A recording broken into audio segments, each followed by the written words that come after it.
পর্যন্ত আপনি কয়জনকে ফাঁসি দিতে পারেন? 4 জন, 8 জনকে ডাবল ফাঁসি দেওয়া শুরু। আপনি যখন ফাঁসি দিয়ে দেখলেন যে 30 মিনিট ফাঁসি দিতে গেলে ওই সারা বছর লেগে যাবে কয়েকশো মানুষকে ফাঁসি দিতে, রক কেটে দেওয়া হতো, জন্য দ্রুত তার মৃত্যুটা নিশ্চিত হয়, আরেকজনকে ফাঁসির মঞ্চে উঠানো যেত। এভাবে ঢাকায় প্রতি রাতে যখন 8 জন দিয়ে কমপ্লিট করা যাচ্ছে না, কুমিল্লা জেলখানায় পাঠানো হলো। ওখানে আমি জল্লাদের সঙ্গে কথা বললাম, সে বলল আমি 92 জনকে ফাঁসি দিয়েছি।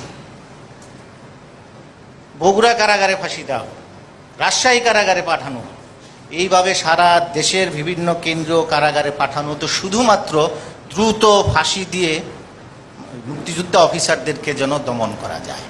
এখন পর্যন্ত যদি ফাঁসির ইতিহাস জানেন, বাংলাদেশের কারাগারগুলোতে 480-90 জন, এর মধ্যে 280 জনই আপনার জিয়াউর রহমান ওই সময় এই সশস্ত্র বাহিনীর সদস্যদেরকে ফাঁসি দিয়েছিলেন, এবং তাদের সকলেই মুক্তিযোদ্ধা।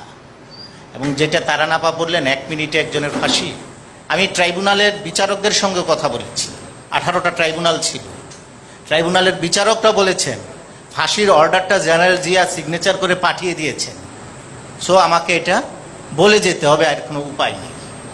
এটাই ছিল ইতিহাস। শুধু তাই না, তাড়াতাড়ি ফাঁসি দেওয়ার জন্য একই নামে 2 জন ব্যক্তি, একজনের হয়তো যাবজ্জীবন কারাদণ্ড হয়েছে, একজনের মৃত্যুদণ্ডের আদেশ হয়েছে, নাম ডেকে ডেকে ওই যাবজ্জীবন কারাদণ্ডের এক আসামিকে নিয়েও ফাঁসি দেওয়া হয়েছে। সে চিৎকার করে কান্না করেছে যে আমি মৃত্যুদণ্ডপ্রাপ্ত আসামি নই, শোনার সময় নেই। এই অন্ধকার দিকগুলো এখন আমরা জানি না, এবং 1টা 2টা না, আমি বললাম শত শত। বিএনপিরই মন্ত্রী ছিলেন জেনারেল শওকত, উনি আমাকে ইন্টারভিউ দিয়ে বলে গিয়েছেন 1130 জনকে আমরা এইভাবে ফাঁসি বা হত্যা করেছি। উনি স্বীকার করেছেন আমাকে ইন্টারভিউ দিয়ে যে আমার অর্ডারই ছিল শুট টু কিল। গণমাধ্যমে 75 থেকে 80 পর্যন্ত কোনো সংবাদপত্রে বঙ্গবন্ধুর নাম নেই। আমি এই 83 সালে ঢাকা শহরে আমি খুনিদের মিছিল দেখেছি। খালেদা জিয়ার আমলেও আপনার এই 96-এ, সেটা আমি নিজেও প্রত্যক্ষদর্শী, কর্নেল রশিদ বিরোধী দলীয় নেতার আসনে বসা, যদিও এটা ইতিহাসের একটু বিকৃত যে তাকে বিরোধী দলীয় নেতা করা হয়েছিল, আসলে বিরোধী দলীয় নেতা ঘোষণা প্রজ্ঞাপন জারি হয়নি, উনি নিজে গিয়ে বসে পড়েছিলেন সেই আসনের মধ্যে।